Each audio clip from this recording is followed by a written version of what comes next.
I was like at dates, Okay. and just showing my I think it's friends, running. and like this girl just passed by, and I was like, damn, dude, that's like a lot of perfume, but I can remember it. So it was in my mind. So it was in my mind, so I was like, I just have to write a poem. All right, so here we go. She smelled beautiful, and I don't even know what that is since I'm not the type to stop and smell the roses, but she smelled beautiful.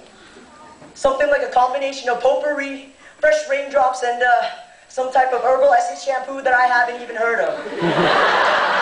She smelled that beautiful. Yeah. But that wasn't her essence. See, that was tucked away in a pendant that she could close to her heart, bearing the initial C-O-S. And I asked her what it stood for, and she told me she was a child of soul, a product of funk and rock and roll. She was an unwanted child. But the West Bronx streets took care of her.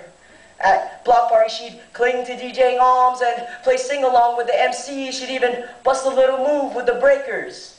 Her innocence became a reflection of their struggle, and that's why they loved her.